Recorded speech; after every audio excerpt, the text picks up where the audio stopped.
ডাকসু নির্বাচন ৯ তারিখে চালিয়ে যেতে কোনো বাধা নেই।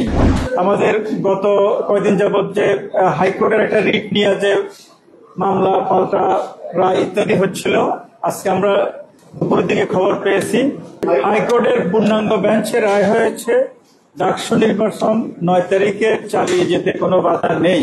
তার অর্থ হচ্ছে আমরা আগামী ৯ সেপ্টেম্বর ডাকসু নির্বাচন করতে পারবো। এরপরে হচ্ছে আপনারা জানেন আমাদের ছাত্রছাত্রীদের পক্ষ থেকে বিভিন্ন ধরনের দাবি আসতেছে আবারও, বিশেষ করে বিশ্ববিদ্যালয়ের ছুটির বিষয়। সে দাবিগুলো আমরা নিয়েছি। আমরা এই দাবিগুলো আমরা কমিশন প্লাস বিশ্ববিদ্যালয় প্রশাসনের সাথে আলাপ করবো। আবার থার্ড হচ্ছে আমরা ইতিমধ্যে আপনারা জানেন যে সাইবার বুলিং যেগুলো হচ্ছে আমাদের বিশেষ করে নারী শিক্ষার্থী সহ এক প্রার্থী অপর প্রার্থী অথবা অন্য পক্ষের মাধ্যমে তার একটা অ্যাসাসিনেশন করার চেষ্টা হচ্ছে, চরিত্র হননের চেষ্টা চলতেছে।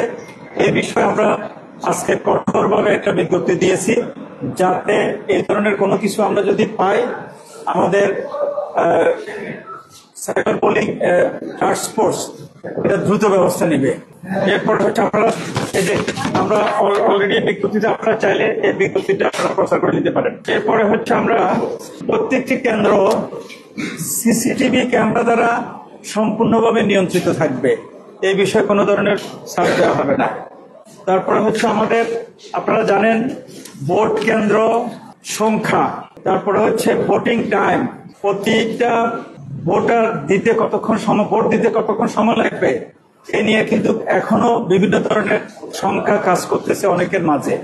আমরা আজকে আবার পরিষ্কার করে বলে দিচ্ছি, আমরা আমাদের পূর্বে 500টা বুথে ভোট নেওয়ার কথা ছিল, 8টা কেন্দ্রে 500টা বুথ হবে, সেখানে আমরা বাড়িয়ে 710টা করেছি। আমরা প্রতি ভোটারের জন্য 8 মিনিট সময় রেখেছি 40,000-এর মতো ভোটার ধরে। আপনারা জানেন 100% ভোট কখনো কাউন্ট হয় না, তারপরে আমরা ধরেছি। এরপরে আমরা 1 ঘন্টা সময় বাড়িয়েছি ভোটিং টাইম, 8টা থেকে বিরতিহীনভাবে 4টা পর্যন্ত ভোটিং চলবে।